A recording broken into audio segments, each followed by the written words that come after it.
Over our properties from polynomials. This time we're looking at an equation. So in any polynomial equation, the first thing you need to identify is the highest exponent. The highest exponent tells us the degree. So obviously if it's an even number, it's going to be even, and odd numbers will be odd.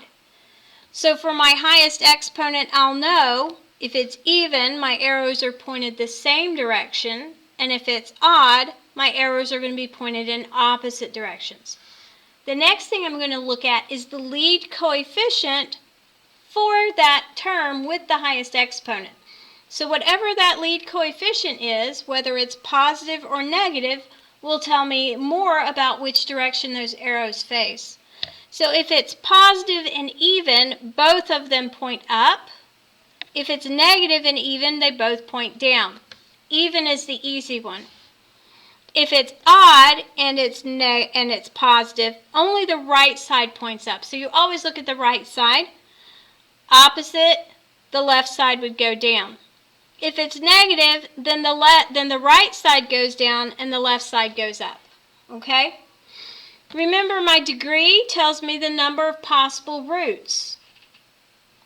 And if I take the degree and subtract 1, that tells me the number of turns, so the number of times it's going to turn in my equation. We can find our extrema. So these would be our maximums and minimums. If it's even, then I'm going to have at least one absolute maximum or absolute minimum. If the arrows are pointed down, I have an absolute max. If the arrows are pointed up, then there's an absolute minimum, because it's not going to infinity. Remember, you only have relative mins or max if everything's going to infinity, which happens for our odd functions. Everything goes to infinity, so I'm only going to have relative maxes and mins. That's not to say you can't have a second min or max that's relative on an even function. Remember, in behavior, that's describing where my arrows are going. So evens, both of them should be going in the same direction. Odds, they're both going opposite direction. So we're going to look at two little examples for this. We're going to go through all of the different properties. So the first thing we're going to identify is the coefficient and the exponent with our highest exponent. So in this case, example 1, my degree is 5. My lead coefficient is a positive 2. And that 2 has a plus sign. Okay, so that means I have a possible 5 roots. And then 5 minus 1 would equal 4. So I would have 4 turns possible.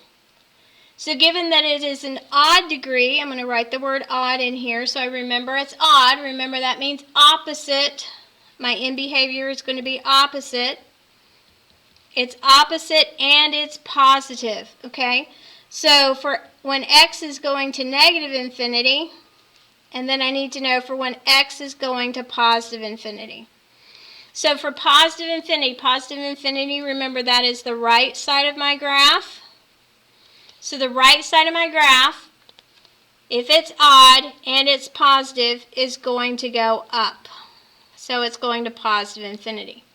Because it's odd, that means the left side of my graph is going to have to go down. It's going to go to negative infinity. So for a mini sketch, this is what I would do. This is kind of cool. How many roots did we say we'd have? We'd have 5. So I got 5 dots. 1, 2, 3, 4, 5. Those are my roots. That's my pretend x-axis. We said it goes up on the right and down on the left. And then we're just going to fill in our turns. It doesn't have to be a work of art. We're just putting our turns in there. It's kind of slanted a little bit. So now let's look at our second example. So again, highest exponent. I got 4, a 3, a 6, a 1, and then nothing. So I'm thinking it's the 6. That's my highest exponent. So my degree is 6. 6 is an even number. That 6 tells me my number of roots. It also tells me my number of turns. So now let's look at our lead coefficient. It's a negative 9. The sign is negative. Oh, it's negative. We got to pay attention to that. So in behavior, evens have same direction. Same direction for even. Okay, so on the left side, x goes to negative infinity. On the right side, x goes to positive infinity.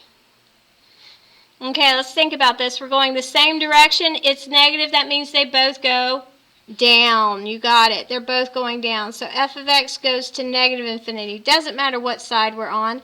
It's going to negative infinity. All right. So now let's do our mini sketch. We have 6 possible roots. 6 roots, so 6 dots. 1, 2, 3, 4, 5, 6. We said the arrows go down on the ends, so I'm going to go down on both sides. And now I'm going to draw in my turns. So we're just going to go wiggle through all of those dots to make our cute little function. This is all we're doing with the properties from our polynomials. Thank you for listening.